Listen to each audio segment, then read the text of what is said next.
നമസ്കാരം. കെ കരുണാകരന്റെ മകൾ പത്മജ വേണുഗോപാലിനെ ബി.ജെ.പിയിൽ ചേർക്കാനുള്ള നീക്കം നടന്നത് നരേന്ദ്രമോദിയുടെ അറിവോടെ. പത്മജ വേണുഗോപാലിന് ഉചിതമായ പദവികൾ നൽകുമെന്ന് പാർട്ടി വൃത്തങ്ങൾ പറയുന്നു. അതേസമയം പത്മജ വേണുഗോപാൽ ഉന്നയിച്ചിരിക്കുന്നത് തൃശൂരിലെ തർക്കങ്ങളെന്ന് കോൺഗ്രസ് നേതാക്കളും പറയുന്നു. ബി.ജെ.പിയുടെ രണ്ടാം സ്ഥാനാർത്ഥി പട്ടിക ഞായറാഴ്ച പുറത്തുവരും. അതേസമയം 2 കാരണങ്ങളാണ് പത്മജയെ പാർട്ടി വിടാനുള്ള തീരുമാനത്തിലേക്ക് എത്തിച്ചത്.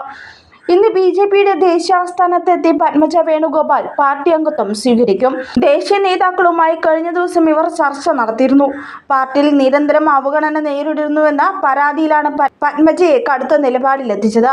3ാം ലോക്സഭാ സീറ്റ് ആവശ്യത്തിൽ നിന്നും പിൻവാങ്ങാൻ മുസ്ലിം ലീഗ് രാജ്യസഭാ സീറ്റ് വാഗ്ദാനം ചെയ്തത് പത്മജയെ വീണ്ടും പിണക്കി. ഫേസ്ബുക്ക് പ്രൊഫൈലിൽ നിന്നും കോൺഗ്രസ് എന്ന വിവരങ്ങൾ പത്മജ നീക്കി. ഇന്ത്യൻ പൊളിറ്റീഷ്യൻ ഫ്രം കേരള എന്നാണ് ഫേസ്ബുക്കിൽ പുതുതായി ചേർത്തിരിക്കുന്നത്.